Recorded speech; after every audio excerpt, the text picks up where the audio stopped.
जय श्री राधे, जय श्री कृष्ण। समादरणीय श्रद्धालु भक्तजनहरू, हिजो हामीले श्री स्वस्थानी व्रत कथा अन्तर्गत 18 अध्यायको कथा श्रवण गरेका थियौं भने आज हामी 19 अध्यायको कथा श्रवण गर्नेछौं। 19 अध्यायको कथालाई शुभारम्भ गर्नुभन्दा पूर्व हजुरहरूले हातमा चन्दन, अक्षता, पुष्प लिएर उनै भगवान शिव र स्वस्थानी माताको ध्यान गर्नुहोला। हातमा चन्दन, अक्षता, पुष्प नभएमा केवल मनबाट भगवान र भगवतीलाई सम्झेर एकचित्त भएर अब यो स्तुति सहित कथालाई श्रवण गर्नुहोला। जुन कथाको श्रवण मात्र गर्नाले पनि व्यक्तिको जीवनमा सुख शान्ति समृद्धिको वर्षा हुनेछ। त्यो कथा खूब मन लगाएर सुन्नुपर्छ। जसमध्ये आज माघ मासको महत्त्वको बारेमा, माघ मासको महिमाको बारेमा सबै कुराहरू चर्चा गरिएको छ। अब कथामा प्रवेश गर्नुभन्दा पूर्व आउनुहोस् ध्यान गरेर हामी कथामा प्रवेश गरौं। ओम यं ब्रह्मा वरुणेन्द्र रुद्र मरुतास्तुन्वन्ति दिव्यैस्तवैर् वेदै साङ्गपदक्रमोपनिषदैर्गायन्ति यं सामगा ध्यानावस्थित तद्गतेन मनसा पश्यन्ति यं योगिनो यस्यान्तं न विदुसुरासुरगणा देवाय तस्मै नमः। श्रीमच्चन्दन चर्चितो ज्वलवपु शुक्लाम्बरा मल्लिका मालालंकृतकुण्डला प्रविलसन्मुक्तावली शोभिता सर्वज्ञाननिदान पुस्तकधरा रुद्राक्षमालाकरा वाग्देवी वदनाम्बुजे वसतु मे त्रैलोक्यमाता चिरम्। मूकं करोति वाचालं पङ्गुं लङ्घयते गिरिं यत्कृपातमहं वन्दे परमानन्दमाधवम्। नमो भगवते तस्मै व्यासायामित तेजसि यस्य प्रसादात् वक्ष्यामि नारायणकथामिमाम्। नारायणं नमस्कृत्य नरं चैव नरोत्तमं देवीं सरस्वतीं व्यासं ततो जयमुदीरयेत्। हजुरहरूले हातमा लिनुभएको पुष्पहरूलाई स्वस्थानी माताको ग्रन्थमा चढाउन पनि सक्नुहुनेछ अथवा हातमा लिई पनि स्वस्थानी माताको 19 अध्यायको जुन कथा छ त्यो कथा एकचित्त भएर श्रवण गर्नुहुनेछ। कथा अलिकति लामो छ तर एकचित्त भएर एक ध्यान दृष्टिको साथमा यो कथालाई श्रवण गर्नुहोस्। सबै कुराहरू हजुरहरूले प्राप्त गर्नुहुनेछ, हृदयमा भक्ति जाग्नेछ। अब आज 19 अध्यायमा माघ मास महिमा उपाख्यानको बारेमा चर्चा गरिएको छ, जहाँ चाहिँ कुमारजी आज्ञा गर्नुहुन्छ, हे अगस्त्य मुनि तिमी ध्यानपूर्वक सुन। यति पातालको कुरा सुनाए, अब मर्त्यमण्डलको कुरा भन्दछु। पूर्व कालमा मर्त्यमण्डलको हिमालयको दक्षिण भागमा ब्रह्मपुर नामको एउटा नगर थियो। त्यहाँका कर्मिष्ठ ब्राह्मणहरू प्रशस्त सम्पत्ति पाई वेद पुराण आदि शास्त्र अध्ययन गरेर आफ्ना धर्म कर्मको पालन गरेर बसेका थिए। त्यही एउटा शिवभक्त नामका अत्यन्त दीन ब्राह्मण पनि थिए। गरिब भए पनि तिनी लोभ मोह त्यागेका र आफ्नो सत्कर्मको पालन गर्दथे। तिनकी सती नामकी ब्राह्मणी थिइन्। ती विप्र दम्पति अनन्य प्रीतिले बसेका थिए। घरमा धन सम्पत्ति नहुनाले निकै कष्ट पाए र एक दिन शिव भट्टले आफ्नी पत्नीसित भने, हे प्रिय, हाम्रो घरमा सम्पत्ति छैन, त्यसै हुनाले बराबर कष्ट भोगिरहेका छौं। अब सम्पत्ति प्राप्त गर्न सिद्धि गणेशको सेवा गरौं भन्ने सल्लाह गरेर दुवै पति पत्नी 8 दिनको मंगलबार बिहानै उठी कष्टपूर्वक सिद्धि गणेशको सेवा गर्न लागे। यही क्रमले निकै दिन बितेपछि सिद्धि गणेश प्रसन्न भएर दर्शन दिनुभयो। हे शिव भट्ट ब्राह्मण, हे सती ब्राह्मणी, तिमी दुवैको सेवाले आज म प्रसन्न भए, जे इच्छा छ सो वरदान माग। भनिसकेपछि शिव भट्टले सिद्धि गणेशलाई दण्डवत प्रणाम गरेर हात जोडेर भन्नुभयो, हे गणनाथ, अरु के वर मागौं र पूर्व जन्ममा नकमाएको हुनाले यस जन्ममा दरिद्री भएर कष्ट भोगिरहेका छौं। अब सम्पत्ति पाउने इच्छाले हजुरको सेवा गरेका हौं। सम्पत्ति दिई कष्ट निवारण गरिदिनुहोस् भनेर बिन्ती चढाए। अनि सिद्धि विनायकले आज्ञा गर्नुभयो, हे शिव भट्ट, आजको 8 दिनमा मंगलबार बिहानै आई मेरो पूजा गर्नु। उसै बेला मेरो मुखेनजी जो देखौला त्यो घर लगी तसलामा राखेर माथिबाट तसलैले छोपिदिनु। 4 दिनपछि छोपेको तसला झिकी हेर्नु, त्यहाँ सुन भइरहेको हुन्छ अनि त्यसका प्रभावले समस्त सम्पत्ति पाई सुखी रहनेछौ। तिमीलाई सम्पत्ति हुने वरदान दिए, अब आफ्नो घरमा जाऊ। यति गणेशजीको वचनलाई सुनेर शिवभट्ट ब्राह्मण र सती ब्राह्मणीले सिद्धि विनायकलाई दण्डवत प्रणाम गरेर अनि विनायक अन्तर्ध्यान भएपछि उनीहरू घर फर्केर आए। 8 दिन बित्यो र मङ्गलबारको दिन बिहानै पूजा सामग्री लिएर ती विघ्न दम्पति विघ्न विनायकको मन्दिरमा गए र उनको अगाडि एउटा लड्डु देखे अनि दुवै पति पत्नीले नित्य जस्तै विनायकको पूजा गरे र त्यो लड्डु घर लगी तसलामा राखेर माथिबाट तसलैले छोपिदिए। 4 दिनपछि छोपेको तसला झिकी हेर्दा त्यहाँ सुनको लड्डु भइरहेको देखेर प्रसन्न भएर सुरक्षित गरी राखे। उसै दिनदेखि शिवभट्ट ब्राह्मण उसै सुनका प्रभावले असंख्य सम्पत्ति पाई खुसी भए। 10 घर डुली भिक्षा मागेर खाने शिवभट्टले सम्पत्ति पाएपछि एक दिन आफ्नी स्त्रीसँग भने, हे सती, पूर्व जन्ममा दान धर्म गर्न नसकेकोले यस जन्ममा कष्ट भोग्यौं। अब सिद्धि विनायकको कृपाले सम्पत्ति भयो। अब यस जन्ममा दान धर्म नगरी अर्को जन्ममा फेरि दरिद्री भई कष्ट पाउनेछौँ।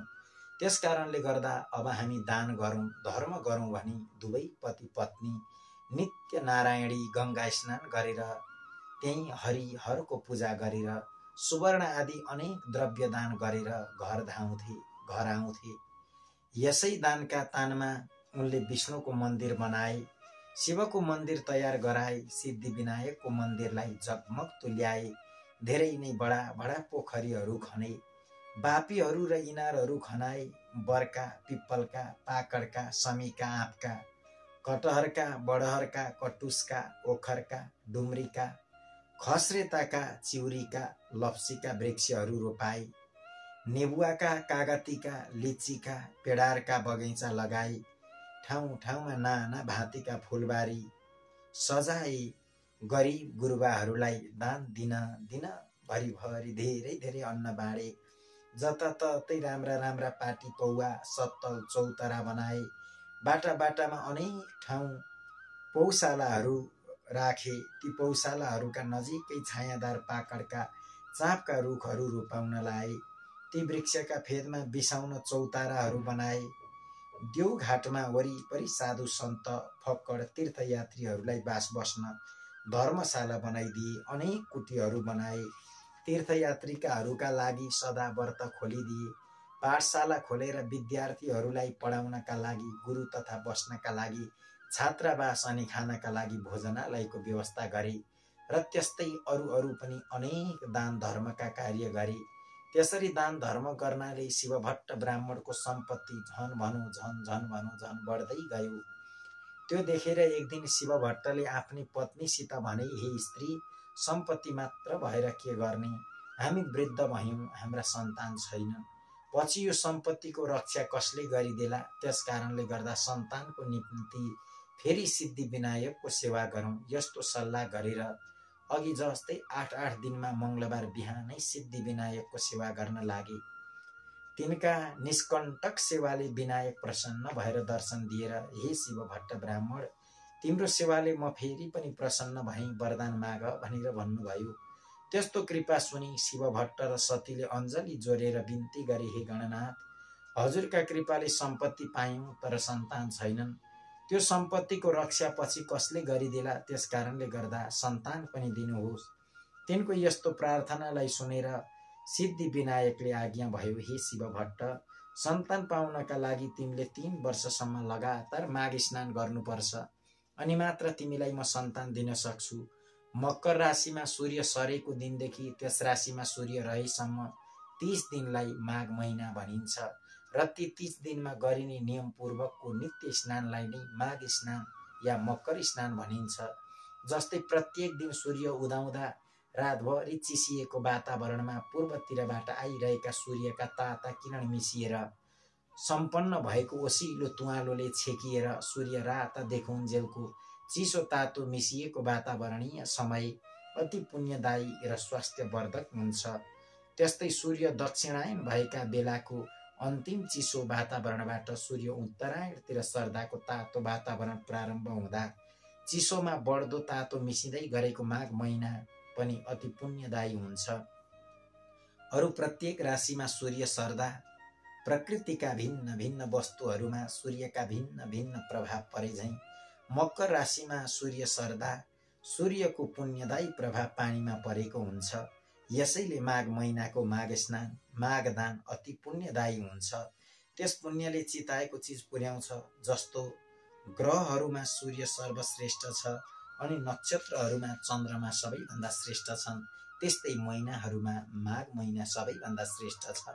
त्यस कारणले गर्दा हे शिव भट्ट ब्राह्मण, यस मनुष्य लोकमा जो जन कामिनीहरूको कटाक्षले एकदम विद्ध भएका छैनन्, अर्थात् जो जन स्त्री लम्पट छैनन्, त्यस्ता ती जन मात्रै मकरमा सूर्य रहँदा तलाउमा वा नदीहरूमा वा पुण्य तीर्थहरूमा श्रद्धा विश्वासपूर्वक स्नान गर्न चाहन्छन्। जो जन बिना आगो, बिना यज्ञ, बिना पाटी पौवा निर्माण गरी सद्गति पाउन चाहन्छन्, त्यस्ताले माघमा बस्ती बाहिरको भरसक बहँदो जलमा बिहानै नुहाउने गरून्। हे शिव भट्ट, जो जन गाई, भूमि, सुन, मणिमाणिक्य आदि दान नगरिकन नै सुन, गाई आदि दान गरेको फल प्राप्त गर्न चाहन्छ, तिनीहरूले पक्कै पनि माघ स्नान गर्नु पर्दछ। 21 दिने व्रत, कृच्छ व्रत र पराक व्रतले आफ्नो शरीरलाई नसुकाइकन जो स्वर्ग जान चाहन्छ, तिनीहरूले माघभरि अवश्य नदी वा सरोवर यानि ठूला पोखरीहरूमा नुहाउनु। वैशाखमा हरिको पूजा, कार्तिकमा तपरूपी पूजा र माघमा चाहिँ तपस्या, होम तथा दान तीनवटै गरिन्छ बराबर। अर्थात् हर साल यस्तो गर्ने व्यक्ति अवश्य नै अर्को जन्ममा लक्ष्मीपति राजा हुन्छ। उसलाई कैवल्य धाम प्राप्त गर्ने अर्थात् मुक्ति हुने बुद्धि सुझ्दछ र फेरि मृत्यु लोकमा ओर्लन सक्दैन, ओर्लनै पर्दैन। दिव्य दृष्टि हुनेहरूले तन मन वचनले भगवानको सेवा गर्नु भनी बताएका छन्। हे शिव भट्ट, यो भन्दा कता हो कता बेसी पुण्यदायी घाममा गरिएको, माघमा गरिएका दान, तप, स्नान हुन्छन्।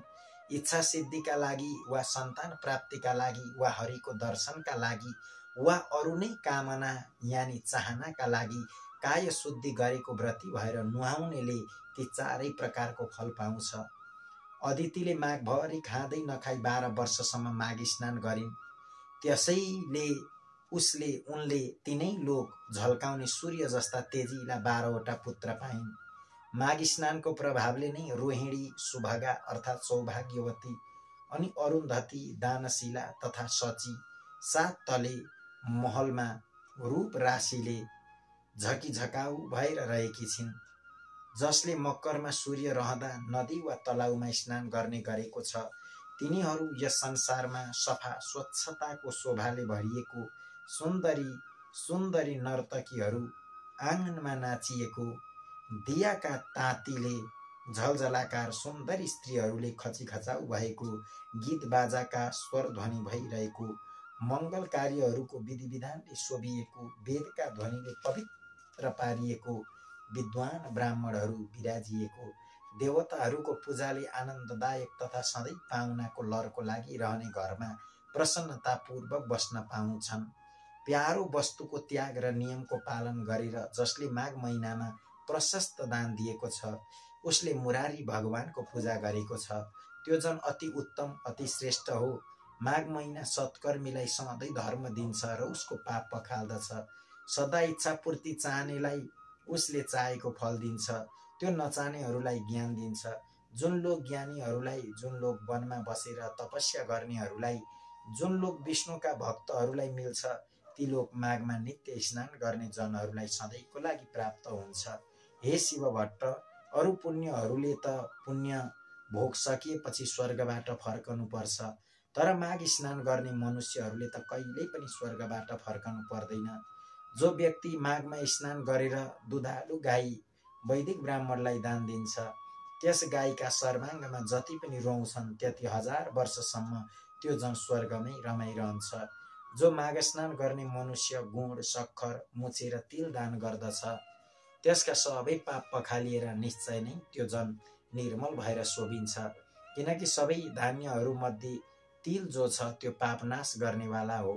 त्यसकारण हे शिव भट्ट, माघमा प्रयत्नपूर्वक सकेसम्म तिल दान गर्नु, नियमपूर्वक माघ स्नान गर्नेले ब्राह्मण भोजन पनि गराउनु, अनि ब्राह्मण भोजनद्वारा आफ्ना पितृहरूलाई तृप्त पारेर शुद्ध आत्मा भएको त्यो जन विष्णुको परम पदमा प्राप्त हुन्छ।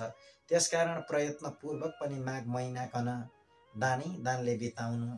कसैले पनि माघ महिनालाई बिना दानले बिताउनु हुँदैन। आफ्नो सावकाश अनुसार विचार गरेर पक्कै पनि माघमा सधैँ दान गर्नु पर्दछ। जो जन माघ स्नान गरेर ब्राह्मणहरूलाई जुत्ता कमण्डलु दान दिन्छ त्यो जन अवश्य स्वर्गमा गएर रहन्छ। माघ स्नान रूपी उत्तम तपस्या गर्ने जन कदापि दान बिना माघ बिताउँदै नबिताउनु, किनकि त्यो दानले स्वर्ग प्राप्त हुन्छ। दानले नै स्वर्ग मिल्छ, दानले नै सुख मिल्छ, दानले नै पापको नाश हुन्छ।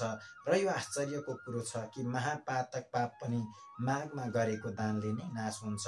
जस्तो सूर्यको बिना आकाश, जस्तै सन्तान बिना कुल, जस्तै आचार बिना घरको शोभा हुन्न, त्यस्तै बिना दानको तपस्या शोभिँदैन। दानभन्दा अर्को पाप नाश गर्ने पवित्र वस्तु यो कलियुगमा केही पनि छैन। हे शिव भट्ट, तिमीलाई मैले माघ महिनाको महिमा बताएँ। अब माघ स्नानको गरिमा बताउँछु। माघ स्नान समस्त यज्ञभन्दा श्रेष्ठ वा उत्कृष्ट छ, सबै प्रकारको दानको फल दिनेवाला छ। र माघ स्नान सबै प्रकारका व्रत र तपस्याको समान पुण्यदायक छ। माघ स्नानको प्रभावले अति शुद्ध मन भएका मानिसहरू पितृ कुल मातृकुल दुवै कुलका पितृहरूलाई स्वर्गमा थन्क्याएर अनि उज्जवल चेहरा भएका आफूहरू चाहिँ अत्यन्त राम्रा, जता चितायो उतै चल्ने श्रेष्ठ विमानहरूमा चढेर स्वर्ग जान्छन्। जो मनुष्यहरू सधैँ पाप गर्दछन्, सधैँ दुराचार गर्दछन् र कुमार्गमा चल्दछन्, त्यस्ता जन पनि जो माघ स्नान गरेर हरिको पूजा गर्दछ भने ती पनि यहाँ पापहरूबाट छुट्दछन्। जो कहिल्यै साँचो बोल्दैन, जो सधैँ आमा बुवालाई सताउँदछ, जसको स्थिति कुनै पनि आश्रममा छैन, जसले आफ्नो कुल धर्म त्यागेका छन् अनि जो पाखण्डी छन्, त्यस्ता जन पनि सज्जनको गति पाउँछन्। र माघमा गरेको स्नानका पुण्यहरूले भवसागर तर्दछन्। पृथ्वी तलमा पुण्य तीर्थहरूमा माघ स्नान गर्न पाउनु मनुष्यहरूलाई अति दुर्लभ छ, किनकि त्यस माघ स्नानको प्रभावले मनुष्यहरूले ब्रह्मज्ञानीले पाउने पद पाउँदछन्। यस बारेमा विचार गर्नुपर्ने कुनै कामै छैन। हे शिव भट्ट, माघ महिनामा कल्पवास बस्नु, दान गर्नु, हरिको मन्दिरमा जानु, हरिको पूजा गर्नु, यी सबै कामका पुण्य अक्षय अर्थात् ननासिने हुन्छन्। त्यसकारण यथाशक्ति यानि सावकाश अनुसार मनुष्यहरूले प्रयत्नपूर्वक माघ स्नान गरेर लुगा, भरभराउँदो मकल, सुवर्ण आदि दान गर्नुपर्दछ। माघमा जो अन्नदान गर्छ उसलाई देवलोकमा अमृत पान गर्न मिल्छ। जो सुनदान गर्छ उसले इन्द्रको समीपमा बस्न पाउँदछ। दियो, अग्नि अर्थात् सल्काएको मकल, सुन्दर वस्त्र दान गर्ने मनुष्य सधैँ तेजस्वी भएर सूर्यलोकमा बस्न पाउँछ। यज्ञहरूले, उत्तम दानहरूले, उज्जवल तपस्याहरूले, ब्रह्मचर्यको धारणले, शुभ योगमा गरिएको पूजाले पापीहरू यस लोकमा त्यति शुद्ध हुँदैनन् जति पुण्य तीर्थहरूमा माघ महिनामा गरिएका स्नानले शुद्ध हुन्छन्। जो मनुष्य माघ महिनामा आधा सूर्य उदाएको बेलामा पुण्य तीर्थहरूमा स्नान गर्दछ तिनीहरू पाप गर्ने नै भए पनि तिनले नरकमा दुःख समूहको सन्ताप अनि सही नसक्नुको यातना भोग्न जानु पर्दैन। जुन मनुष्य माघ महिनामा नुहाएर विष्णुको पूजा गर्दछन् ती जन स्वर्ग भोग सकिएर फेरि पृथ्वी तलमा फर्केपछि कल्याण मूर्ति, राम्रा, भाग्यशाली, प्रिय बोल्ने, धर्मात्मा, धनाढ्य, शतायु राजा हुन्छन्। दन्केको आगोमा हालेको काठ समूह जसरी तुरुन्तै भस्मावशेष हुन्छ, त्यसै गरी माघ स्नानले सानो वा ठुलो पापहरूको राशि बिलाउँछ। मनुष्यहरूले शरीरले, बाणीले, मनले पनि जानेर होस् या नजानेर होस् गरेको पाप छ, त्यो पाप समूह पुण्य तीर्थमा गरेको माघ स्नानले हृदयमा झल्केका विष्णुले अज्ञान नासी झैं सबै डढ्दछन् अर्थात् नासिन्छन्। यदि कुनै मनुष्य आफूले गरेका पाप समूहको भोग भोगिरहेको छ र संयोगवश पनि कुनै बेला कुनै पुण्य तीर्थमा एकाएक पुगेर त्यस मनुष्यले माघ स्नान अचानकै गरियो भने पनि तुरुन्तै त्यसको त्यो पाप समूह नाश भइहाल्छ। यसबारे तिमी आफ्नो मनमा कति पनि संशय नलिऊ। हे शिव भट्ट, विशेष गरेर यो कर्मभूमि भारतवर्षको पुण्य भूमि आर्यावर्तमा अर्थात् 750 कोष पूर्व पश्चिम लामो हिमालय र त्यस्तै 500 कोष लामो विन्ध्याचलको बीचको भूमिमा रही माघ स्नान गर्ने नगर्ने मनुष्यहरूको जन्म बेकारको बताइएको छ। जस्तै सूर्य बिनाको आकाश, चन्द्रमा बिनाको नक्षत्र मण्डल शोभित हुँदैन, त्यस्तै हे शिव भट्ट, बिना माघ स्नानको सत्कर्म शोभित हुँदैन। माघ स्नान मात्रले पनि जस्तो केशव भगवान प्रसन्न हुनुहुन्छ, अरू व्रत दान तपस्याले हरि भगवान त्यस्तो प्रसन्न हुनुहुन्न। जस्तै सूर्यको तेज जस्तो तेज अरू कुनै हुँदैन, त्यस्तै माघ स्नानको बराबर अरू कुनै यज्ञ यागादि क्रिया छैनन्। त्यस कारणले गर्दा वासुदेवलाई प्रसन्न पार्नका लागि, सारा पापहरूलाई हटाउनका लागि र अन्तमा स्वर्ग प्राप्तिका लागि मानिसहरूले माघ स्नान गर्नुपर्दछ। खुब स्याहार गरिएको हृष्टपुष्ट बलियो तर माघ स्नान नगरिएको अशुद्ध र अनित्य निन्द्य शरीरले के हुन्छ र? हड्डीहरूको ढाँचा नसाहरूले कसिएको, मासुले लिपिएको, छालाले मडिएको, दुर्गन्धले भरिएको, दिशा पिसाबको पात्र, बुढियाई शोक, विपत्तिले व्याप्त रोगको घर, आतुर रगत बग्ने, क्षणभङ्गुर सबै दोषको आश्रय, अर्काको उन्नतिले दुखी हुने, अर्काको द्रोह गर्ने, चुच्चो, लोभी, चुगुलखोर, क्रूर, कृतज्ञ, घमण्डी, त्यस्तै क्षणिक अर्थात् केही दिन मात्रको कहिले तृष्णा पूरा नहुने, उद्धत, दुष्ट, तिनै दोष, कफ, वात, पित्त भरिएको, अपवित्र वस्तु निकाल्ने प्वालयुक्त, तिनै ताप, दैहिक, भौतिकले मोहित, स्वभावैले अधर्ममा रत, सैकड़ौं तृष्णाले आकुल, काम, क्रोध, लोभ, यी नरकका द्वारले व्याप्त, परिणाममा किरा पर्ने, भस्म हुने वा कुकुरहरूको भोजन हुने यस्तो यो लाछी शरीर यदि माघ स्नान गरिएको छैन भने व्यर्थ छ।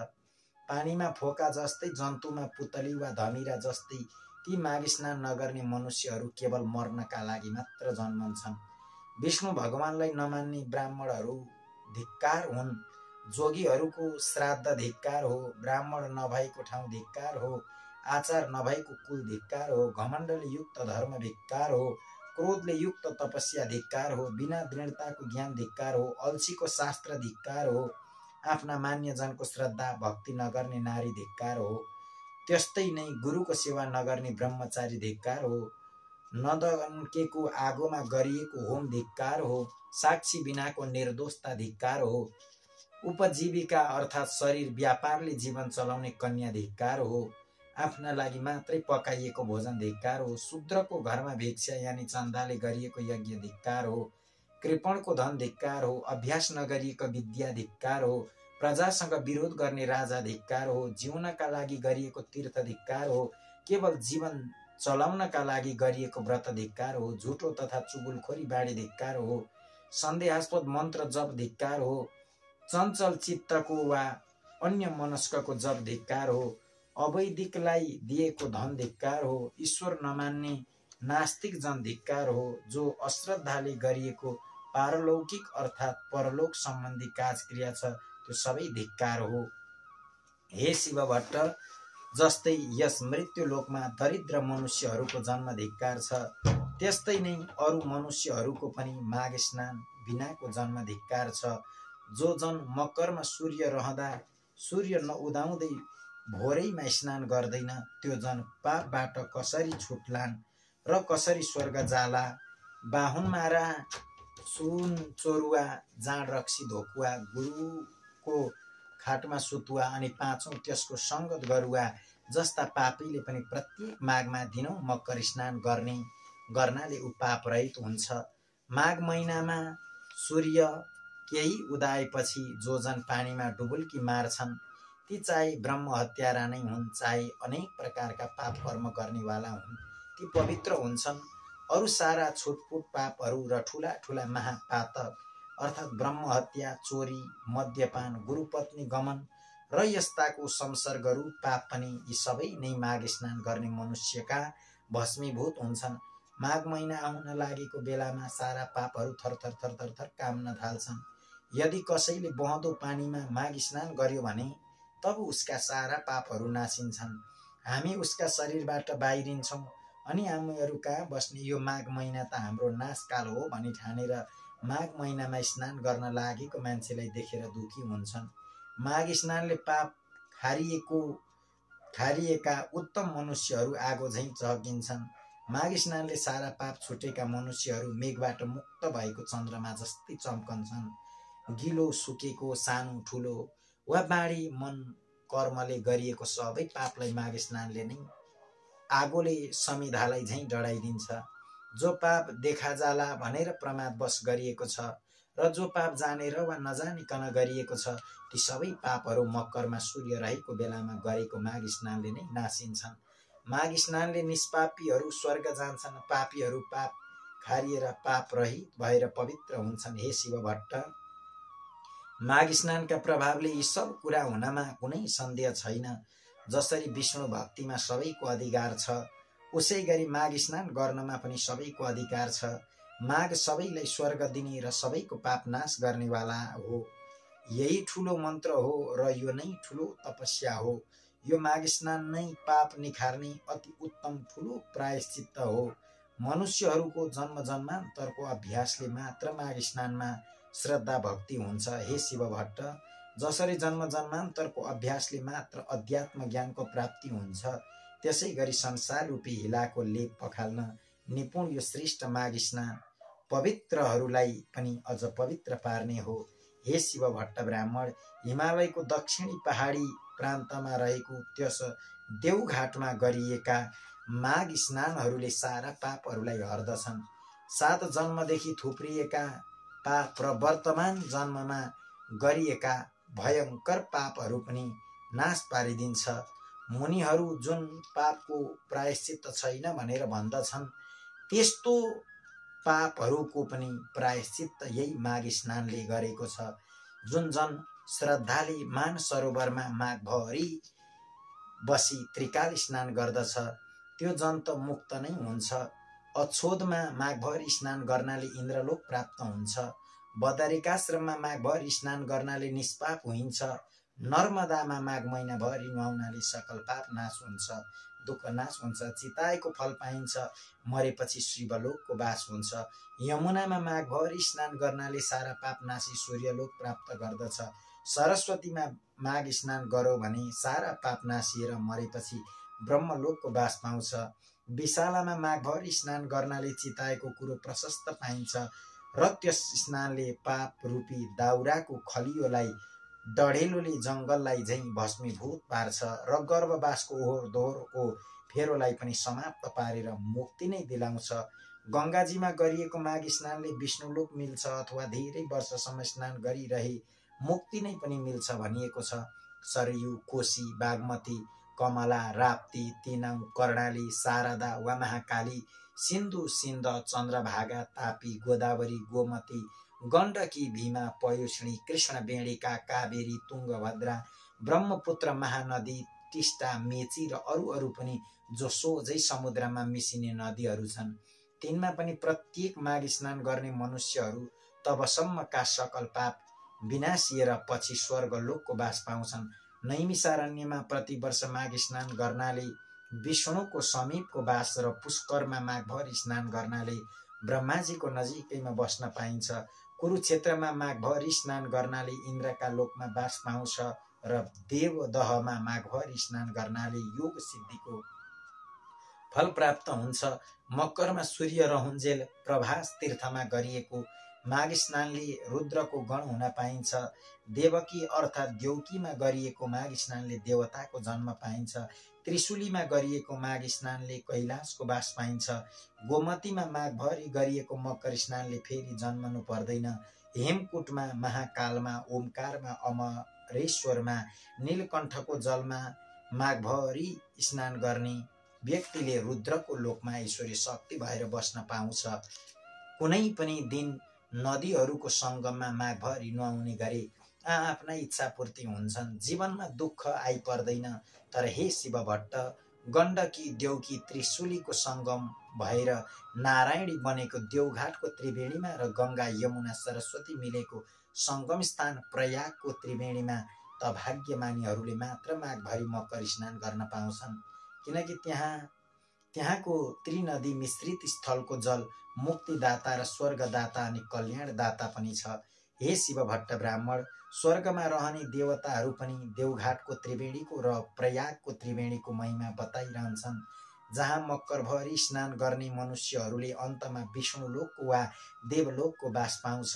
जो मनुष्यहरू यी दुवै त्रिवेणी मध्ये एकमा रहेर माघभरि नै सङ्गम स्नान गर्दछन् भने ती जन धेरै धेरै पापी भए पनि तिनले नर्क देख्नु पर्दैन। तिनीहरू सरासर वैकुण्ठ वा स्वर्ग जान्छन्।